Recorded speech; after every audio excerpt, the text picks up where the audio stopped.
Olá, meus irmãos, bom dia, graça e paz do Senhor Jesus. Graças a Deus, mais um dia, mais um domingo, mais uma manhã que o Senhor nos possibilita estarmos aqui reunidos na presença dEle, como igreja. É uma grande bênção, é um grande privilégio nós podermos tirar este momento para juntos cultuarmos a Ele, prestarmos o nosso culto racional. Quero te convidar a se colocar de pé para nós orarmos e iniciarmos a nossa EBD de hoje. Deus Todo-Poderoso, Pai Eterno, Santo Deus, louvado, bendito, engrandecido é o teu nome em toda a terra. Não há outro Deus, não há outro nome, não há outra rocha na qual nós coloquemos a nossa confiança, a nossa esperança. Te damos graças por mais um dia que o Senhor nos proporciona, mais uma oportunidade para nos reunirmos como igreja do Senhor. Pedimos a tua bênção a este momento. Nós iremos agora ler, meditar, estudar a tua palavra, que o Espírito do Senhor realize a boa obra em nós, que Ele possa desvendar nossos olhos para contemplar as maravilhas da tua lei, que Ele ilumine nossas mentes para compreenderem a tua palavra, que Ele abra os nossos corações para receberem a tua palavra com fé genuína. Que a tua palavra seja espírito, seja vida, que ela nos vivifique, que ela nos santifique para a glória do teu nome, ó Deus. É o que nós oramos, louvamos, agradecemos a ti, em nome de Jesus. Amém. Podem se sentar, meus irmãos. Nós vamos dar continuidade ao nosso estudo dos fundamentos do cristianismo. Nós já vimos alguns assuntos, todos eles muito pertinentes, muito interessantes, assuntos essenciais à nossa fé cristã, à nossa maturidade. E hoje nós veremos um assunto também que ele é indispensável, que é, a gente está trabalhando com perguntas, né? O que é o pecado? O que é o pecado? Essa é a nossa discussão desta manhã. E aí eu gostaria assim que enquanto nós vamos aqui desenvolvendo as nossas ideias, as nossas reflexões, que os irmãos tentem fazer uma assimilação com aquilo que eu digo aqui do que é pecado, com aquilo que vocês já entendem ser pecado. A ideia aqui é trazer um estudo que ele é mais introdutório, mas nem por isso ele é dispensável. Eu vou trazer aqui um estudo básico, mas é um básico assim bem robusto, que eu acho que vai contribuir bastante para o nosso entendimento acerca desse assunto. Bom, o que eu vou trazer hoje para os irmãos aqui acerca do pecado é algo que normalmente quem estuda teologia aprende nas faculdades, nos cursos livres de teologia. E dentro da teologia, o estudo do pecado, ele recebe um nome mais técnico chamado amartiologia. E aí esse nome vem do grego, são duas palavras, amartia, que significa errar o alvo, sair do caminho correto para o caminho do erro.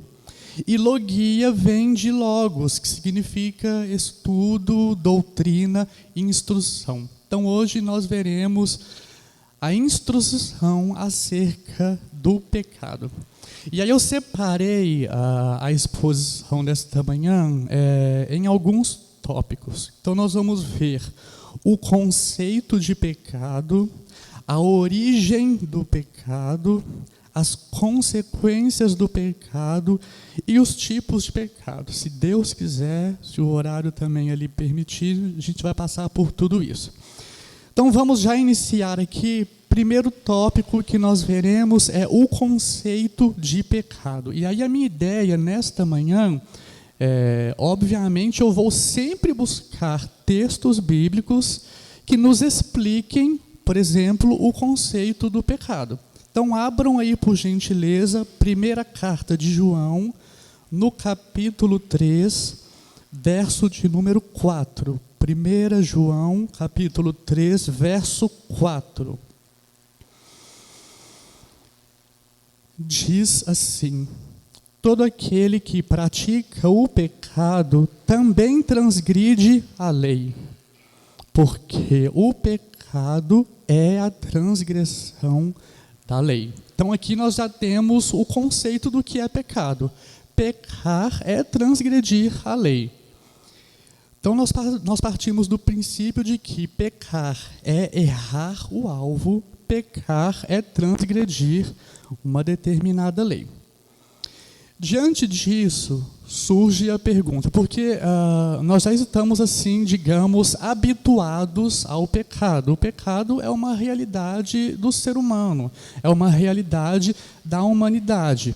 Mas nós podemos pensar, ok, se o pecado é a transgressão da lei, quando foi que ocorreu o primeiro pecado? Quando foi que ocorreu a primeira transgressão da lei na história da humanidade? E aí nós vamos entrar já no segundo tópico, que é a origem do pecado. E para discutir a respeito da origem do pecado, nós precisamos ir no início de todas as coisas. Então vamos lá no livro de Gênesis, no capítulo 1, vamos ler a partir do verso 26.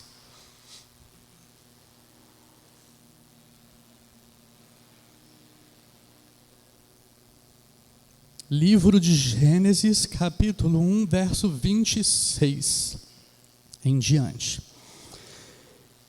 Também disse Deus: façamos o homem à nossa imagem, conforme a nossa semelhança. Tenha ele domínio sobre os peixes do mar, sobre as aves dos céus, sobre os animais domésticos, sobre toda a terra, sobre todos os répteis que rastejam pela terra.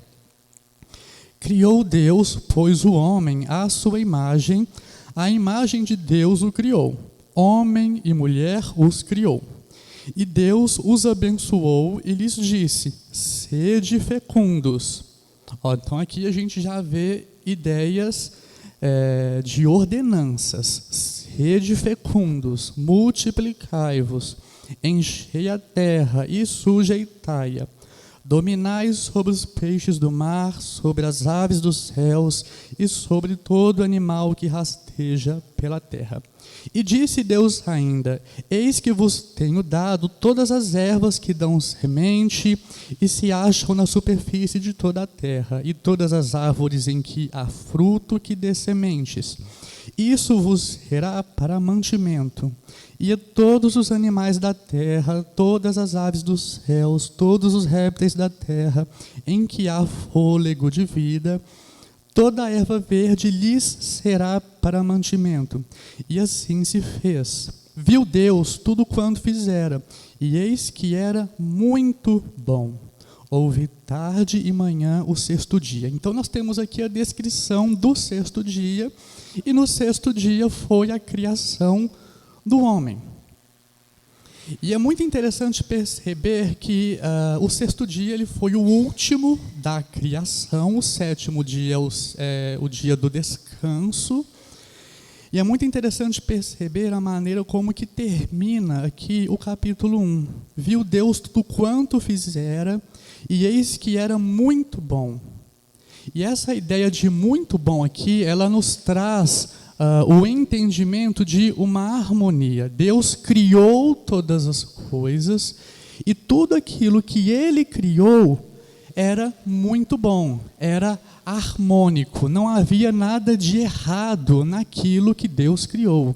Em toda essa narrativa, desde o capítulo 1 até o último capítulo aqui, nós temos a descrição da criação de todas as coisas e nós percebemos que tudo foi feito muito bom, de uma maneira perfeita e de um modo onde houvesse ali uma harmonia entre todas as coisas.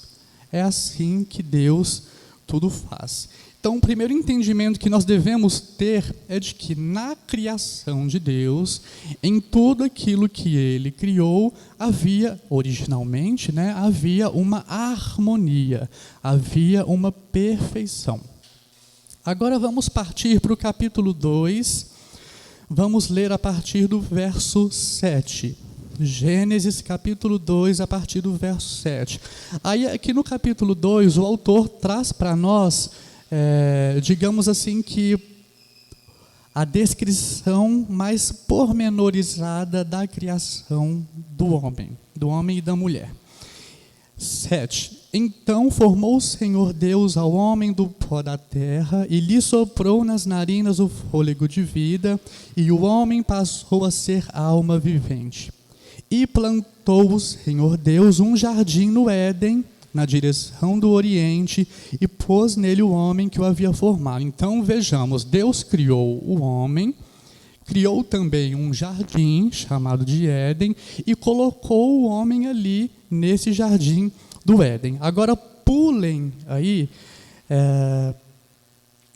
aliás, vamos continuar. Do solo fez o Senhor Deus brotar toda sorte de árvores agradáveis à vista e boas para alimento, e também a árvore da vida no meio do jardim e a árvore do conhecimento do bem e do mal.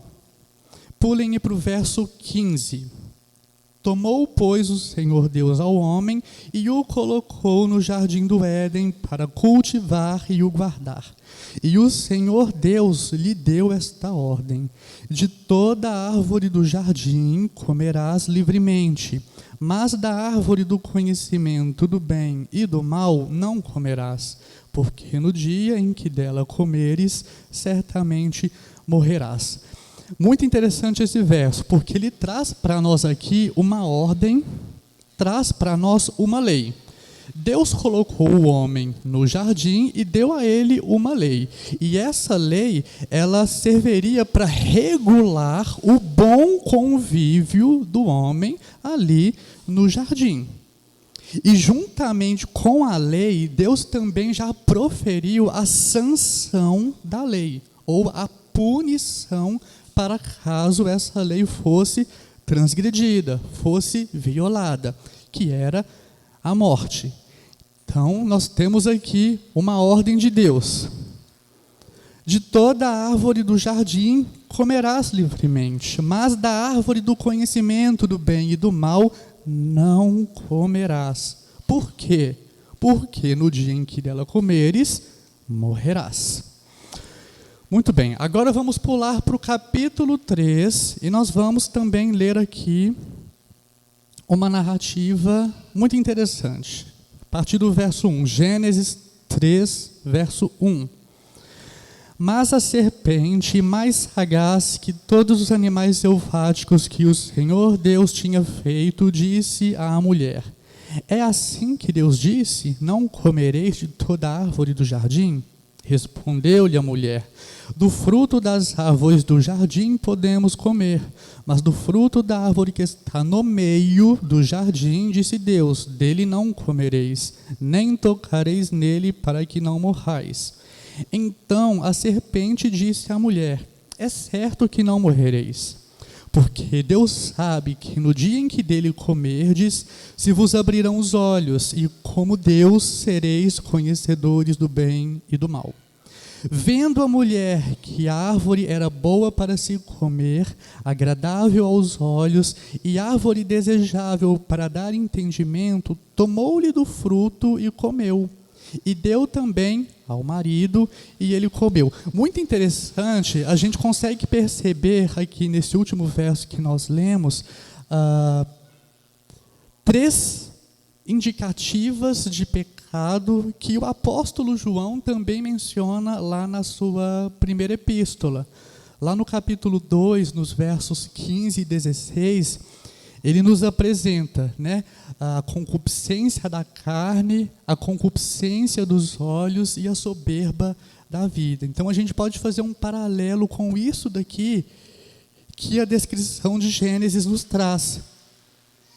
A mulher viu que a árvore era boa para se comer, aqui a concupiscência da carne, agradável aos olhos, concupiscência da vida, e desejável para dar entendimento. Vamos seguir os outros versos. Abriram-se então os olhos de ambos, e percebendo que estavam nus, coseram folhas de figueira e fizeram cintas para si. Quando ouviram a voz do Senhor Deus, que andava no jardim pela viração do dia, esconderam-se da presença do Senhor Deus, o homem e a mulher, por entre as árvores do jardim. E chamou o Senhor Deus ao homem e lhe perguntou: onde estás? Ele respondeu: ouvi a tua voz no jardim, e porque estava nu, tive medo e me escondi. Percebam aqui um dos efeitos do pecado já se manifestando no homem, que é o quê? O medo. E por que ter medo é pecado? Porque o medo, ele é o oposto de confiança. E nós vimos na exposição anterior que confiança é a principal palavra no Antigo Testamento para a fé. Então, nessa ocasião aqui, onde o homem e a mulher tiveram medo e se esconderam, nós já percebemos aqui a primeira consequência do pecado se manifestando na vida deles, que era o medo. Vamos seguir. Perguntou-lhe Deus: quem te fez saber que estavas nu? Comeste da árvore que te ordenei que não comesses? Então disse o homem: a mulher que me deste por esposa, ela me deu da árvore, e eu comi. Disse o Senhor Deus à mulher: que é isso que fizeste? Respondeu a mulher: a serpente me enganou, e eu comi. Temos aqui outro efeito do pecado se manifestando já neles, que é o quê? A dureza de coração, a insensibilidade para reconhecer que erraram e se arrependerem. Agora vamos para Gênesis, ainda no capítulo 3, a partir do verso 14. Então o Senhor Deus disse à serpente: visto que isso fizeste, maldita és entre todos os animais domésticos, e o és entre todos os animais selváticos. Rastejarás sobre o teu ventre e comerás pó todos os dias da tua vida. Porém, inimizade entre ti e a mulher, entre a tua descendência e o seu descendente. Este te ferirá a cabeça, tu lhe ferirás o calcanhar. E a mulher disse: multiplicarei sobremodo os ferimentos da tua gravidez. Em meio de dores dará luz a filhos. O teu desejo será para o teu marido, e ele te governará. E a Adão disse: visto que atendeste à voz de tua mulher, e comeste da árvore que eu te ordenara não comesses, maldita é a terra por tua causa. Em fadiga obterás dela o sustento durante os dias de tua vida. A gente percebe aqui então um efeito universal do pecado sobre toda a criação. Ele afetou não apenas a vida humana, não apenas a raça humana, mas toda a criação de Deus. Ela produzirá também cardos e abrolhos, e tu comerás a erva do campo. No suor do teu rosto comerás o teu pão, até que tornes a terra, pois dela foste tomado. Porque tu és pó, e ao pó tornarás. E deu o homem o nome de Eva à sua mulher, por ser essa a mãe de todos os seres humanos. Fez o Senhor Deus vestimenta de peles para Adão e sua mulher, e os vestiu. Então disse Deus: eis que o homem se tornou como um de nós, conhecedor do bem e do mal. Assim que não estenda a mão e tome também da árvore da vida, e coma, e viva eternamente, o Senhor Deus, por isso, o lançou fora do jardim do Éden, a fim de lavrar a terra de que fora tomado. E expulso o homem, colocou querubins ao oriente do jardim do Éden, e o refulgir de uma espada que se revolvia para guardar o caminho da árvore da vida. Percebam aqui, né, que de uma maneira geral, a essência do pecado de Adão está no fato de que ele se colocou em oposição à ordem de Deus. Ele recusou-se a sujeitar a sua vontade à vontade do Criador. Primeira ideia que a gente deve ter acerca de toda essa narrativa aqui é essa. Agora vamos entrar nas consequências do pecado. Nós já vimos aqui, nas leituras que fizemos, e conforme nós percebemos, ao criar o homem, Deus deu a ele uma ordenança. Uma lei foi estabelecida a partir daquele momento, que era não comer da árvore do conhecimento do bem e do mal. E, junto com essa lei, foi declarada também a punição, caso a lei fosse transgredida, violada, que era a morte. E o apóstolo Paulo, ele trabalhou esse tema de uma maneira bem abrangente e muito esclarecedora. E nós vamos recorrer muito a ele hoje para nós entendermos as consequências do pecado em Adão, ali no pecado original, e depois também as consequências do pecado a toda a raça humana. Primeiro texto que nós vamos ler aqui, Epístola aos Romanos, capítulo de número 6, vamos ler o verso 23.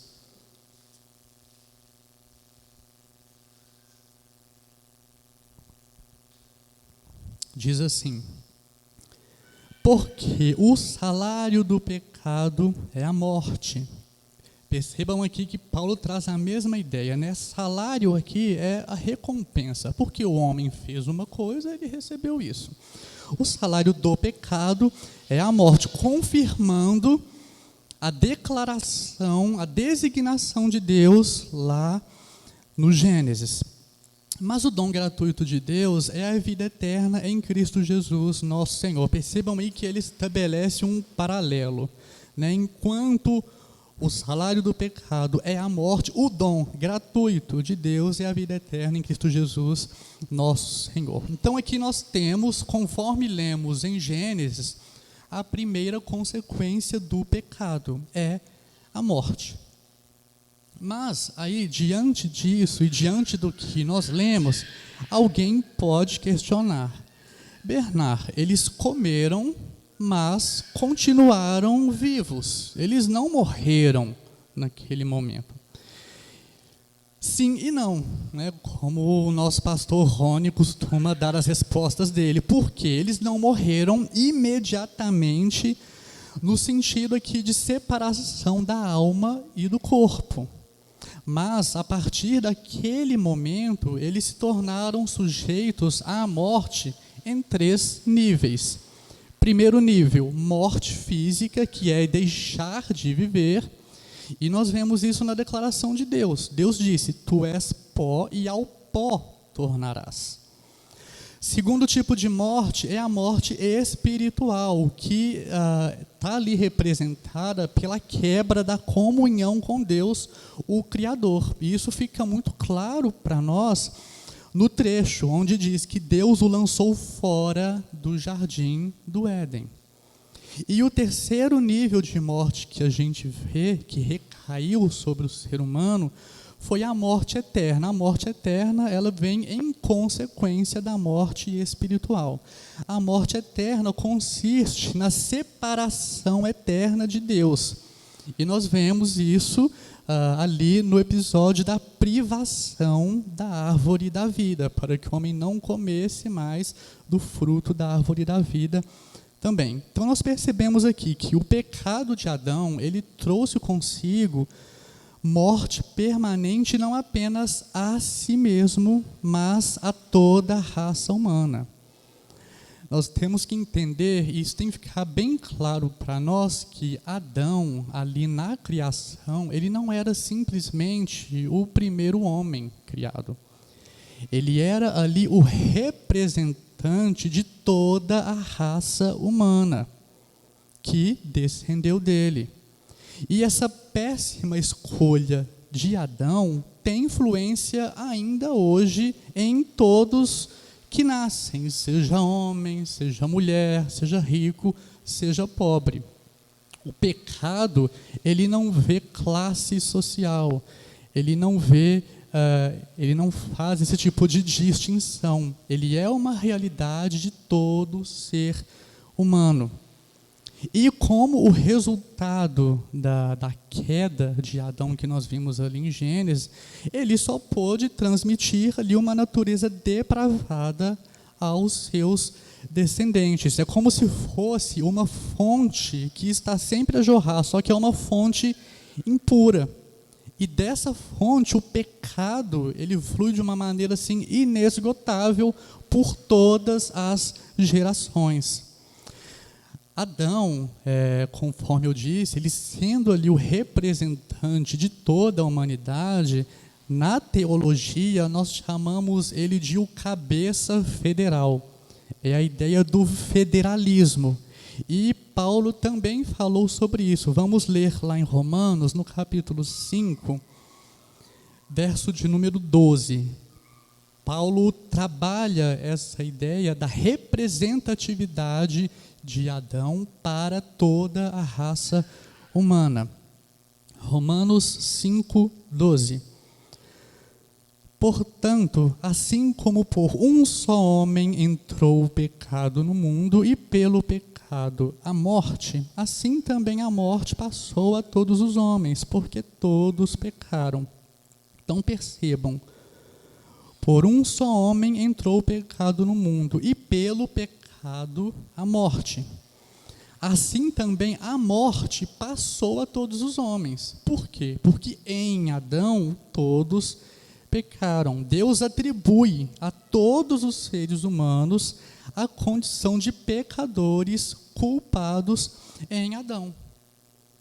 Então, em consequência disso, nós, todos os descendentes de Adão, nós herdamos a morte nos 3 níveis que eu disse. A morte física, todo mundo morre. A morte espiritual, é uma realidade espiritual de todo ser humano. Todo ser humano nasce inimigo de Deus, nasce fora da comunhão de Deus. E a morte eterna a morte eterna é uma realidade de todo aquele que se encontra morto espiritualmente. A não ser que Deus intervenha e mude aí essa situação. Então nós podemos perceber que o pecado, ele é o maior mal de todos. Por quê? Porque todos os maus decorrem dele. Todos os maus que afetam o nosso corpo, doenças diversas, dores, fraquezas, vem do pecado. Todos os maus que afligem nossas almas, nosso coração, sentimentos ruins, pensamentos ruins, inveja, ciúme, desprezo, corrupção, tudo flui do pecado. Então é muito importante nós termos essa ideia em mente, que o pecado, ele é o maior mal de todos. Esse estado pecaminoso do ser humano, ele é a base de todos os hábitos pecaminosos que se manifestam por nós ao longo de nossas vidas. Então, gravem bem, o que explica as más ações do ser humano é a sua natureza corrupta, é a sua natureza que é dominada pela lei do pecado. Ok, vimos aqui acerca das consequências do pecado. Agora vamos entrar aqui nos tipos de pecado. E aí, para nós entendermos um pouco acerca disso, vamos abrir lá na Epístola de Paulo aos Gálatas, no capítulo 5, a partir do verso 16.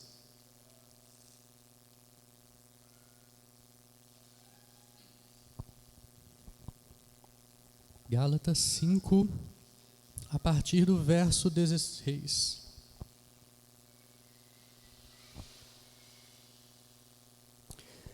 Diz assim: digo, porém, andai no Espírito e jamais satisfareis a concupiscência da carne. Primeira coisa que a gente tem que entender é que nesse trecho aqui, Paulo vai estabelecer paralelos. 2 paralelos. Um baseado na vida, no andar segundo o Espírito, e aí isso representa todo aquele que de Deus nasceu, foi regenerado, possui em si o Espírito Santo, realizando a boa obra da conversão, da transformação, em paralelo com a outra realidade, que é a da carne. Então, espírito e carne, aqui são duas palavras-chave que representam, digamos que, 2 grupos de pessoas que se comportam de 2 maneiras distintas. Aquele que de Deus nasceu, ele vive no Espírito, manifestando frutos espirituais de boas obras, e aqueles que ainda se encontram mortos em delitos e pecado, representado aqui pela palavra carne, eles vão manifestar também frutos, obras da carne. Vamos seguir. Porque a carne milita contra o espírito e o espírito contra a carne, porque são opostos entre si. Então vejam, não dá para as duas coisas, para as duas realidades conviverem numa única pessoa. Ou a pessoa anda no espírito, ou ela cumpre aqui as concupiscências da carne. São 2 realidades distintas e opostas. Para que não façais o que porventura seja do vosso querer. Mas, se sois guiados pelo Espírito, aqui o Espírito de Deus, em última instância, que nos influencia, que nos leva a viver uma vida santa, não estáis sob a lei. Ora, as obras da carne são conhecidas e são prostituição, impureza, lascívia, idolatria, feitiçarias, inimizades. Então veja que primeiro ele lista para a gente algumas ações, alguns atos, e aí agora ele vai entrar nos sentimentos. Porfias, ciúmes, iras, discórdias, dissensões, facções, invejas, bebedices, glutonarias e coisas semelhantes a estas, a respeito das quais eu vos declaro, como já outrora vos preveni, que não herdarão o reino de Deus os que tais coisas praticam. Muito interessante que Paulo traz para nós aqui também a ideia de reino de Deus em oposição ao reino humano. Então nós temos aqui o homem espiritual, o homem carnal, frutos do homem espiritual, frutos do homem carnal, o reino humano e o reino de Deus. As características daqueles que herdarão o reino de Deus não são essas. As características daqueles que herdarão o reino de Deus se encontram nos versos seguintes. Nós não vamos ler porque a ideia aqui é tratarmos acerca do pecado, das suas consequências e dos tipos de pecado, da maneira como o pecado se manifesta na vida do ser humano. Então percebam que o pecado original, nós dizendo assim, ele tanto é um estado quanto uma qualidade inerente à corrupção humana. O que isso significa? O pecado, ele faz parte da realidade humana, e isso é algo inevitável. Faz parte da nossa realidade. Todo ser humano tem em si o pecado, as consequências e também a culpa do pecado original. E, em consequência disso, já nasce com a natureza depravada e corrupta. E esta corrupção, conforme eu já disse, ela é a fonte impura, poluída de todos os pecados atuais. E nós podemos perceber que o pecado, ele não é apenas ações externas que nós praticamos por meio do corpo, mas também é pensamentos, sentimentos, desejos, intenções. Todas essas coisas são manifestações também do pecado. O pecado se manifesta no ser humano em todos os níveis, em todas as áreas de sua vida. Outra coisa também que é importante nós fazermos aqui distinção entre o pecado original e o pecado particular. O pecado original, ele é um só. Já o pecado particular, ele é múltiplo e ele se manifesta de diversas maneiras, conforme nós vimos aqui em Gálatas 5, do 16 ao 21. O pecado original é aquela ocasião em Adão. E os descendentes de Adão trazem sobre si as consequências desse pecado, a culpa desse pecado. E por causa disso, em vida, aqueles que nascem dão início, digamos assim, à sua carreira de pecados particulares. Novamente, vamos aqui deixar bem claro, o pecado, ele é a causa e a consequência de tudo. Todos os males que nós experimentamos neste mundo, de diversas maneiras, eles possuem origem no pecado.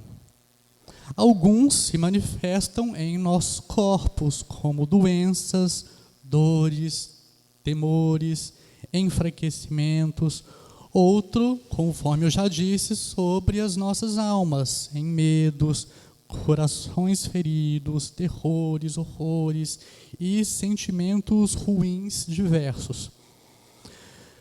É muito importante que a gente compreenda a ideia do pecado como ele sendo uma revolta contra Deus. Se nós pudermos resumir, né, o que é o pecado, ele é uma revolta contra Deus. É a blasfêmia prática do nome de Deus. É o desafio à sua justiça. É a violência à sua misericórdia. É o zombar da sua paciência. É o desrespeito ao seu poder. E é o desacato ao seu amor. Sendo assim, diante de tudo isso que eu disse, toda essa explicação, nós percebemos que o pecado, ele é o maior mal de todos. Então, isso nos deve conduzir a algumas práticas, a algumas atitudes diante da realidade do pecado em nós. Primeira atitude, nós devemos ser conduzidos diante do pecado à maior tristeza. Se o pecado é o maior mal, ele deve nos conduzir à maior tristeza. Nós precisamos ter contrição diante do pecado. Quando nós pecamos, isso deve nos levar a uma tristeza sem fim, uma tristeza que toma conta de nossas almas, que nos corrói, que nos destrói por dentro, porque é uma realidade oposta à realidade de Deus, é uma afronta a Deus, à sua misericórdia, ao seu poder, ao seu amor por nós. Diante do pecado também devemos ser conduzidos ao maior ódio. Nós precisamos odiar o pecado. Se nós entendemos que o pecado ele entristece o Espírito do Senhor, ele é uma afronta a Deus, nós precisamos então odiar o pecado. Principalmente quando nós cometemos atos pecaminosos.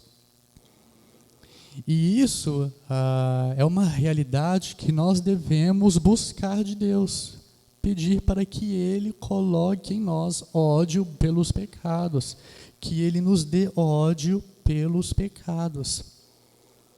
E a partir disso vem uma outra atitude, que é o maior cuidado em evitá-lo. Deve haver da nossa parte a disposição, a disciplina de evitar o pecado. Se nós entendemos que o pecado é o maior mal de todos os males vêm dele, o pecado é uma afronta ao Senhor nosso Deus, à sua honra, à sua glória, à sua divindade. E se nós entendemos que somos filhos de Deus, como filhos nós não queremos entristecer o nosso Pai. Nós não queremos que Ele se sinta afrontado, que Ele perceba de nós atitudes de rebeldias. Então deve haver de nós essa responsabilidade de evitar o pecado. E por último, deve haver em nós o maior empenho em livrar-nos dele. Nós precisamos nos esforçar para nos livrar de tudo aquilo que seja pecado, que aparente ser pecado. Nós devemos fugir do mal e da aparência do mal. É um cuidado que todo cristão, todo discípulo de Jesus, todo filho de Deus deve buscar. E aí, para finalizar, gostaria que nós abríssemos em Hebreus, capítulo 12. Vamos ler aqui uns últimos versos que nos dão aqui instruções sobre como nós devemos, sobre como deve ser o nosso proceder. Hebreus 12, a partir do 1.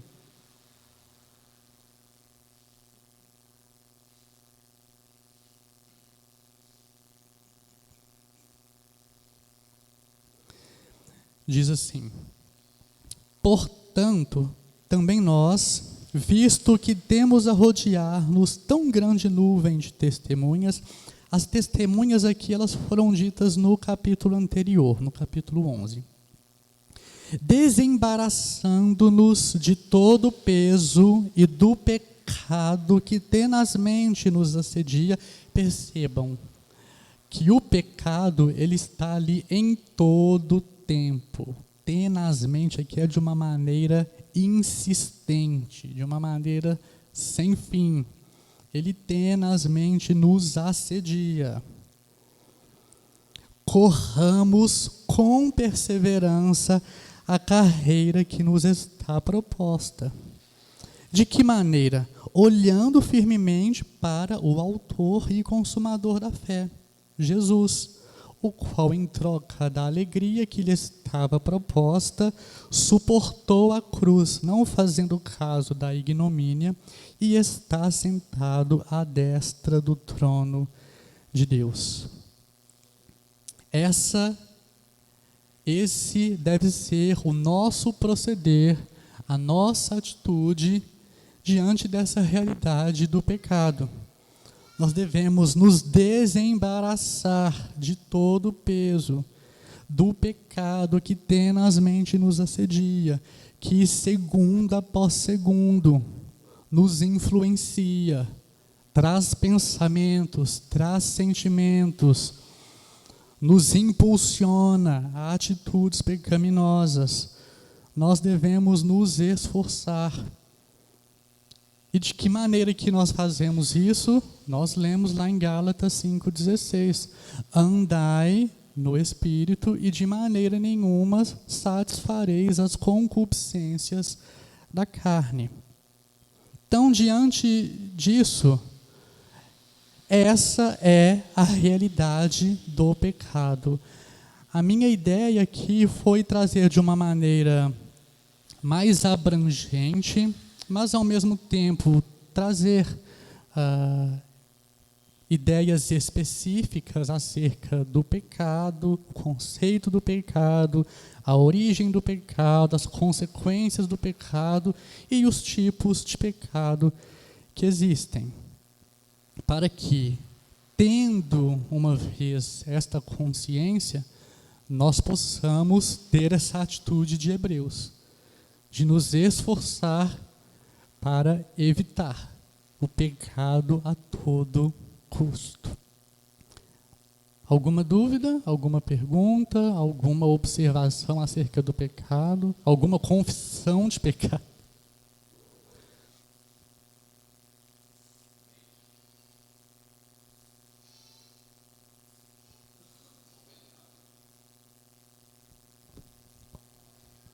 Gostei muito da sua exposição e a maneira como você caminha para o fim. O texto de Hebreus 12, ele é extremamente pertinente quanto a isso. Porque muitas vezes a gente se depara com as seguintes questões. Mas isso que eu estou fazendo não é pecado. Não tem esse texto na Bíblia. Por exemplo, não tem um texto bíblico que diz que é proibido beber. Beber é pecado, não existe esse texto. Não existe o texto que diz que eu não posso fazer tatuagem. Não existe o texto que diz que eu não posso ouvir pagode nem sertanejo. Pagode pode, mas pagode às vezes não. E esse texto de Hebreus, ele é tão pertinente quanto a esse assunto, que nós não podemos deixar de passar por cima, nós não podemos passar por cima da diferenciação que ele faz aí entre pecado, que tenazmente nos assedia, mas ele também contrasta isso com peso. Peso. Então, veja que ele faz distinção entre o que é peso e o que é pecado. E aí ele diz que nós devemos nos livrar de todos eles. Tanto do pecado que tenazmente nos assedia, mas também do peso. A grande questão que vem aqui é, tá bom, Paulo, já ia falar Paulo aqui, fazendo uma defesa apologética de autoria de Hebreus, vou voltar aqui para alguém não me crucificar depois. Tudo bem, escritor de Hebreus, eu entendo que eu devo fugir do pecado. Mas e peso? Quando você fala de peso, o que você está querendo dizer? Aí é importante que ele compara aqui a caminhada cristã como uma corrida. Então vamos imaginar que ele pega a maratona da Pampulha e ele fala o seguinte, tá cheio de gente aí assistindo os corredores, são as testemunhas, correto? E aí o Bernard vai lá fazer a corrida, ele e a Ana vão lá participar da volta da Pampulha. Aí o Bernard e a Ana, eles contrataram, né, um personal trainer, né, um coach para ensiná-los a correr. E eles querem ganhar a corrida, eles querem chegar em primeiro lugar. A primeira coisa que um treinador sério iria dizer para eles é o seguinte: não dá para correr com bolsa pendurada, não dá, você não ganha corrida se você estiver acima do peso, você não ganha corrida se você for correr de salto, você não ganha corrida carregando uma mochila nas costas, você não ganha corrida carregando pesos. Se você quer ganhar a corrida, você precisa se livrar de todo o peso. Ok? Então ele está dizendo assim, olha, para um cristão, a vida representa uma corrida. Portanto, um cristão deve se livrar de tudo aquilo que impede ele de correr a corrida. E o que pode impedir? O pecado impede o crente de correr a corrida. Mas também tem os pesos, que não são explicitamente pecado, mas são pesos que me atrapalham na corrida. Se a Ana e o Bernard quiserem correr de mochila, glória a Deus. Eles escolheram correr. Mas uma vez que escolheram correr com mochilas, eles têm que ter em mente que correr com mochila pressupõe não encerrar a corrida bem. Então, nós poderíamos dizer que, embora a Escritura não fale claramente a respeito de alguns assuntos que são pecado, ela fala de pesos. Então, às vezes, a bebida pode ser um peso.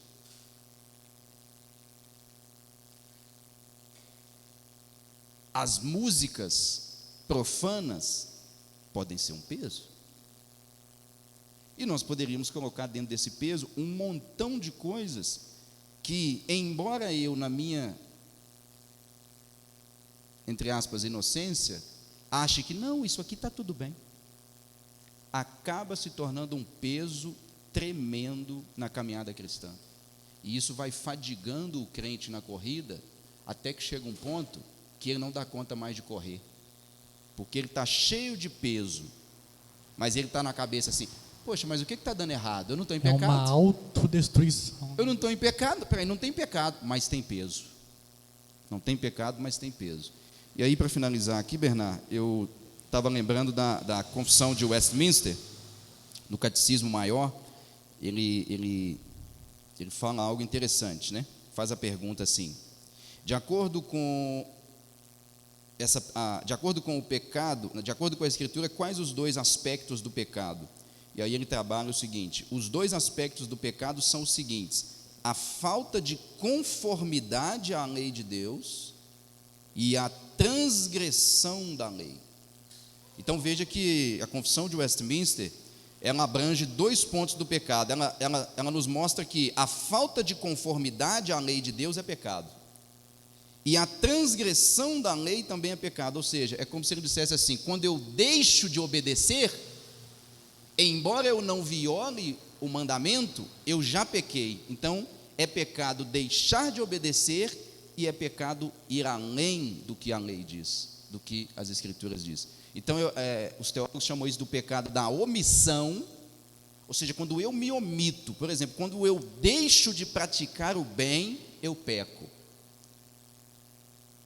Então, é o pecado de omissão e o pecado de comissão. Eu cometo pecado quando eu pratico o pecado, mas eu também peco quando eu deixo de obedecer a Deus. E aí, isso aqui encurrala a gente, e o único caminho que eu penso, e eu creio que você também, Bernard, que nos espera, é a cruz de Cristo. É como o verso 2 diz: olhando firmemente para o autor e consumador da fé, Jesus. Ele é o autor, é Ele quem nos dá a fé que nós precisamos para crer nele, e é Ele também quem consuma a nossa fé. Lá naquele grande dia haverá uma consumação da fé para aqueles que correram bem a carreira, para aqueles que guardaram a fé. Então esse é o segredo. Quer se livrar do peso? Olhe para Jesus, porque Ele levou sobre si dores, enfermidades, a culpa do pecado. E Ele disse: está consumado. Então a nossa atitude diante da realidade do pecado em nós, que é algo inescapável, é olhar para Jesus. Amém? Vamos orar então, finalizando, para a glória de Deus. Pai eterno, graças te damos pela oportunidade de estudar e aprender da tua palavra, aprendermos acerca de quem tu és, das tuas obras, pedimos que teu Santo Espírito aplique em nós esses ensinamentos, Deus, que ele possa escrever nas tábuas de pedra dos nossos corações e das nossas mentes, para que nós possamos, Deus, reter, guardar, absorver todas essas realidades que são espirituais, mas que são também práticas para nós. Ajuda-nos, Deus, a viver conforme a tua palavra, conforme a tua lei, pois assim não transgrediremos ela. Ajuda-nos dia após dia, que o Espírito do Senhor complete a boa obra em nós, realize a boa obra em nós, a obra da conversão. Nós precisamos ser convertidos por Ti dia após dia, Deus, pois é o Senhor quem opera em nós o querer e o efetuar. Ajuda-nos nesta caminhada, sustenta-nos, pois somente assim poderemos viver para a glória do Teu nome. Pedimos a Tua bênção, a Tua direção agora, no restante do nosso culto, que tudo seja feito visando a glória do nome do Senhor. É o que nós oramos e agradecemos em nome de Jesus. Amém.